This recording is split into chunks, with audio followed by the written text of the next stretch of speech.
नमस्कार, मैं चंदन जी, कुमार जी। और आप देख रहे हैं अपना पसंदीदा चैनल अंगवानी। एक तरफ जहां शिक्षा विभाग में पूरे राज्य में बिहार के शिक्षकों को असमंजस की स्थिति में डाला हुआ है। शिक्षकों को पता नहीं चल रहा है कि वो बात किसकी माने, मुख्यमंत्री की माने कि के पाठक की माने।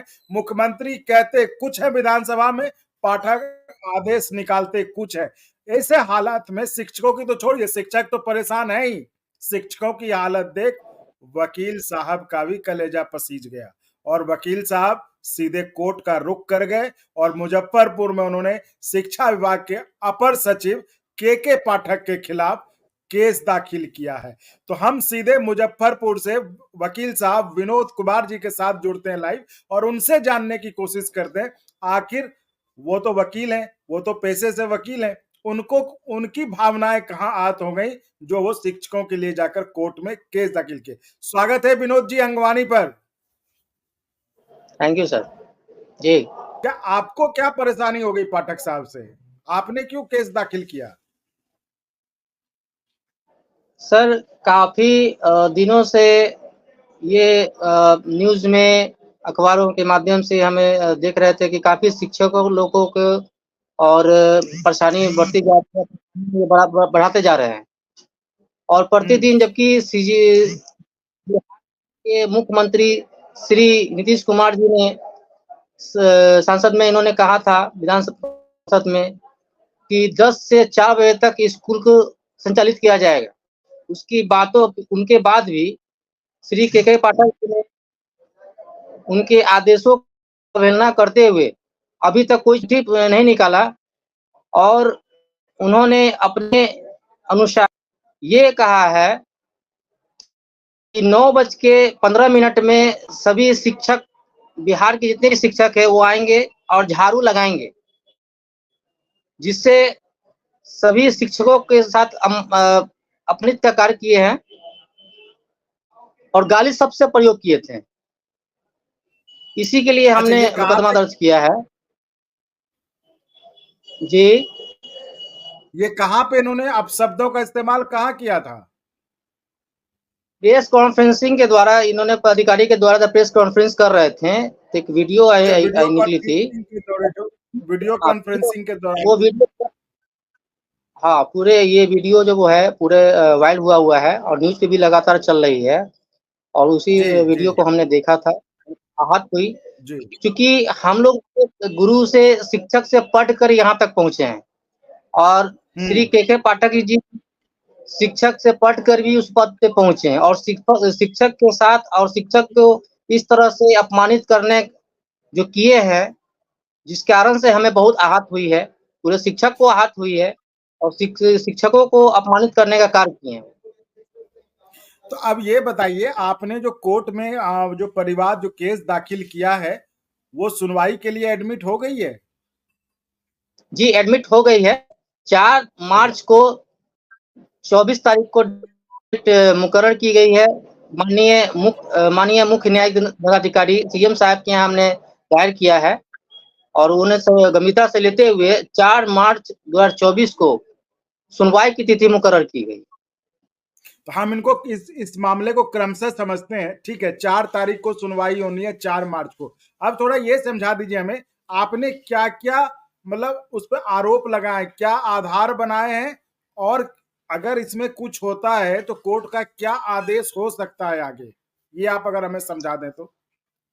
हमने जो आपको इससे पहले भी हमने कहा है कि श्री नीतीश कुमार जी के आदेश का ना पालन करना और अच्छा। उन्होंने विधान में कहा है कि 10 से 4 बजे तक शिक्षक का और कार्य का संचालन किया जाएगा। उसके बावजूद श्री पाठक जी ने उनका आदेश का अवहेलना करते हुए और अपना एक अभी तक चिट्ठी नहीं निकाला किसी प्रकार का उनके आदेश का और खुद अपना नियम बना रहे हैं कि अब आज का न्यूज़ है ये है कि 8:30 बजे बता रहे हैं कि शिक्षक लोग 8:30 बजे आएँगे, 9 बजे आएँगे और झाड़ू लगाएँगे और 10 बजे से पढ़ाई शुरू करेंगे। क्या शिक्षक का यही दिन हो गया है कि झाड़ू लगाएँगे, पोछा लगाएँगे?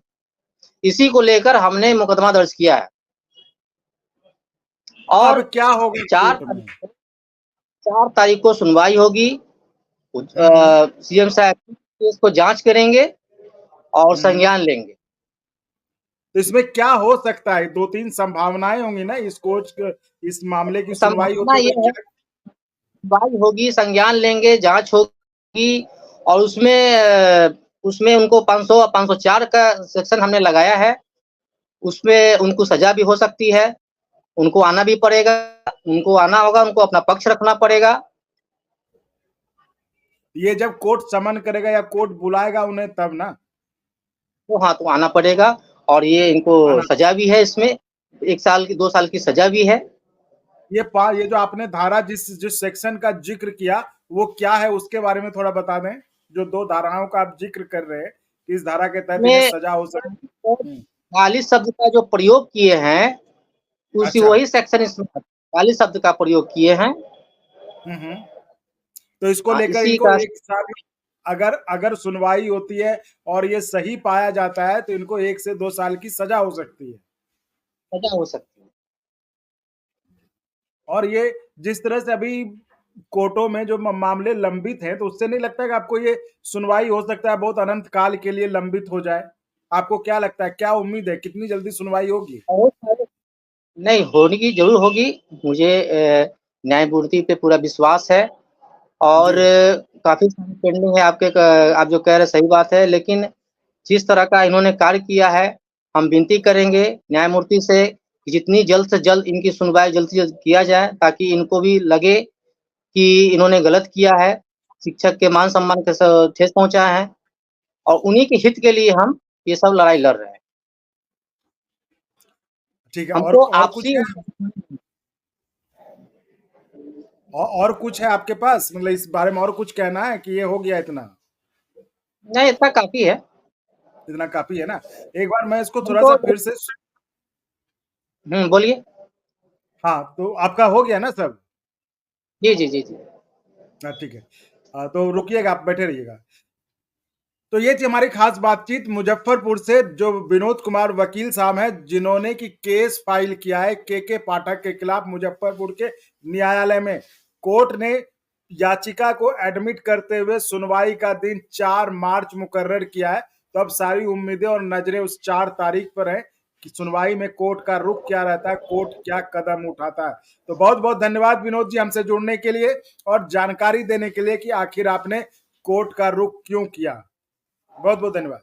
और अगर आपको अच्छा लगा तो एक बार और आपको मैं कहना चाहूँगा कि आप इसको प्लीज सब्सक्राइब और शेयर करते रहें, ताकि हमारा भी मनोबल और सपोर्ट बना रहे।